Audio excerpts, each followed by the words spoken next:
Hi cricket lovers, మన వీడియోస్ని చూస్తున్నారు కానీ లైక్ చేయడం లేదు. ఈ వీడియో కానీ నచ్చితే ఒక లైక్ చేయడం మాత్రం మర్చిపోకండి. అలాగే ఈ వీడియో చూశాక మీ అభిప్రాయాన్ని కామెంట్ రూపంలో తెలియజేయండి. ఐపీఎల్ 17వ సీజన్ విజయవంతంగా ముగిసింది. కోల్కతా నైట్ రైడర్స్ విజేతగా నిలిచింది. చెన్నై వేదికగా హైదరాబాద్ జట్టుతో జరిగిన ఫైనల్ మ్యాచ్లో కోల్కతా నైట్ రైడర్స్ 8 వికెట్ల తేడాతో గెలుపును అందుకుంది. ఈ సీజన్ పూర్తి కాగానే 2025కు సంబంధించి ఐపీఎల్ మెగా వేలం గురించి చర్చ మొదలైంది.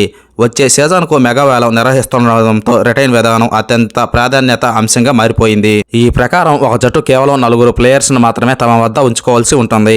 ఈ కీలకమైన 4 ప్లేయర్స్ తమ వద్ద ఉంచుకున్న తర్వాత మిగతా వారిని మొత్తం ఆయా జట్లు వదిలిపెట్టాల్సి ఉంటుంది. అలాంటప్పుడు వేలంలోకి చాలా మంది దిగ్గజ ప్లేయర్స్ వస్తారు. అప్పుడు ఆయా జట్లు ముఖ చిత్రాలు మారిపోతాయి. ఫలితంగా వచ్చే సీజన్లో పోటీ మరింత రసవత్తరంగా మారుతుంది. ఈ ఐపీఎల్ 2024 సీజన్లో కోల్కతా నైట్ రైడర్స్ విజేతగా ఆవిర్భవించింది. అలాగని ఆ జట్టు ఈ ఏడాది విన్నింగ్ టీంలోని ఆటగాళ్లను తన వద్ద ఉంచుకునేందుకు అవకాశం లేదు. ఆ టీంలోని 4 ప్లేయర్స్ తప్ప మిగతా వారందరినీ ఆ జట్టు వదిలేయాల్సి ఉంటుంది. అలాంటప్పుడు వారంతా మెగా వేలంలోకి వెళ్లిపోతారు.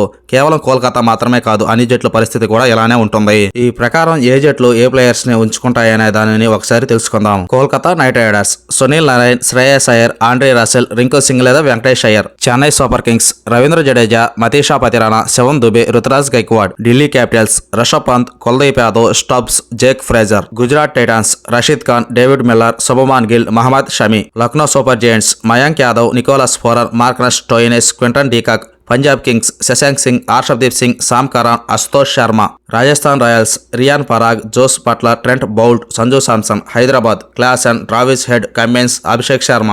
Royal Challengers Bengaluru Mohammed Siraj, Will Jacks, Rajat Patidar, Virat Kohli. ఒకవేళ రోహిత్ శర్మ, రాహుల్ మెగావేలంలోకి వస్తే రోహిత్ శర్మను హైదరాబాద్, రాహుల్ ను బెంగళూరు జట్లు కొనుగోలు చేయాలని ఫ్యాన్స్ కోరుతున్నారు. కేఎల్ రాహుల్ లక్నో జట్టు యజమాని సంజీవ్ గోయాంక మధ్య గొడవ జరగడం, రోహిత్ శర్మను ముంబై జట్టు యాజమాన్యం కెప్టెన్ పదవి నుంచి పక్కన పెట్టడం వంటి పరిణామాలతో ఖచ్చితంగా రోహిత్ శర్మ, కేఎల్ రాహుల్ మెగా వేలంలోకి వస్తారని ఫ్యాన్స్ అంచనా వేస్తున్నారు.